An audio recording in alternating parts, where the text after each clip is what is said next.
Most people assume that being someone's child gives them the right to step in when something happens with their parent, to talk to the doctors, to handle the accounts, to make decisions on their behalf if they need to. But unfortunately, it doesn't. Not automatically, legally, and not without specific documents anyway. And most families don't have them in place yet. And so usually the moment families discover that is the exact moment they needed to already have had it handled. So in this video, I want to walk you through the 3 documents that actually determine who's allowed to help and what happens when those documents don't exist yet.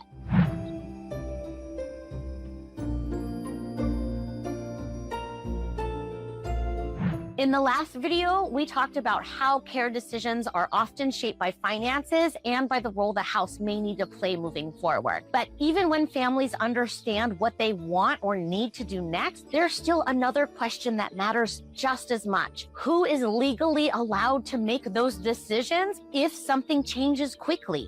If you're new here, hi, I'm Chris Rainwaters, your favorite real estate witch and a licensed realtor right here in Southern California. And a big part of my job has nothing to do with buying or selling homes. It's helping families navigate the major transitions that happen around those homes. And aging parents is one of the biggest. This is video 6 in an 8-part series. So if you haven't watched the earlier videos yet, I recommend starting at the beginning because everything we're covering builds on the piece before it, like Legos. All right, let's walk through the documents families are usually glad that they prepared ahead of time.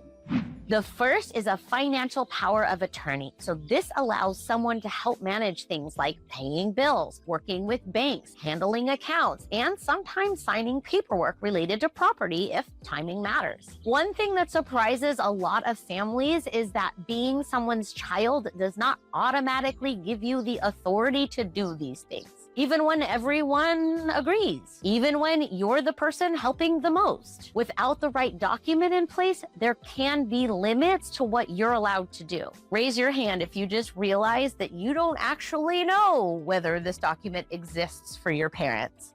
I mean that sincerely. Drop a hand emoji or something in the comments because I promise you, you are not alone. Most families are figuring this out either way too late or exactly when they needed it yesterday. And neither of those is where you want to be.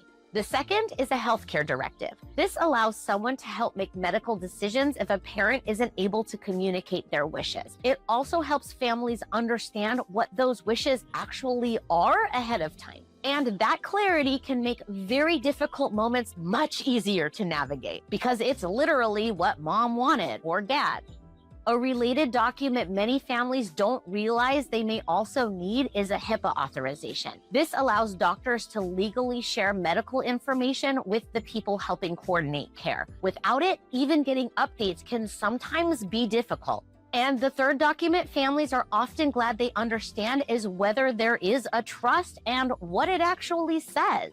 Especially when a home is involved. The trust often determines who is allowed to make property decisions and how those decisions can be made. A lot of families know that there is a trust somewhere, but they're not always sure what is actually in the trust. So if one exists, it's usually worth reviewing and discussing before decisions need to happen quickly. And if there isn't a trust, I would highly recommend that you explore your options about getting one and putting property into it. And here's what I've noticed. A lot of families know that there is a trust somewhere, but nobody's actually read it. Maybe because nobody knows where it is. Maybe because opening it feels like admitting something. But whatever the reason, what's been the barrier in your family? I genuinely want to know because the answers here are always different and they're always real, like juicy.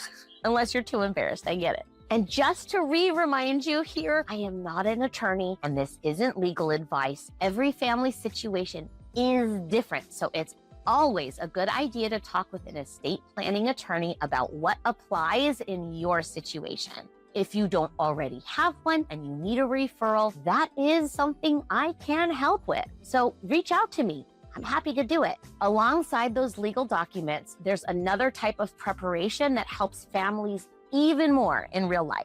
and that's simply having important information all gathered in one place. Sometimes families call this an emergency binder. It doesn't have to be complicated, but it can make an enormous difference when something unexpected happens. Things like a current medication list, doctor names and contact information, insurance details, important phone numbers, copies of key documents, account access information, and even passwords or login instructions stored safely. Having those things organized ahead of time can save families a lot of stress later, especially when decisions need to happen quickly.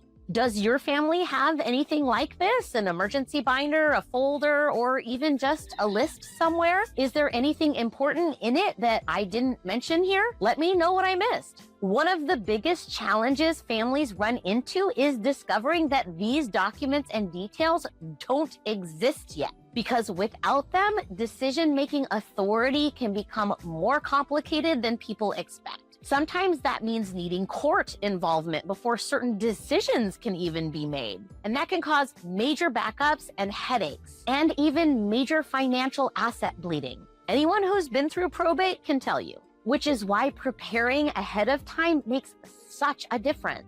Planning ahead doesn't mean expecting something bad to happen. It just means making sure the people who are already helping are actually allowed to help if they need to. And once families understand who has the authority to make decisions, something important shifts. It means that the next steps are actually possible, because without the right documents in place, even simple housing decisions can be difficult to move forward. And depending on what those housing decisions end up being, another practical question sometimes comes in right behind them. If the house is eventually gonna need to be sold or cleared out, what do we do with all this stuff?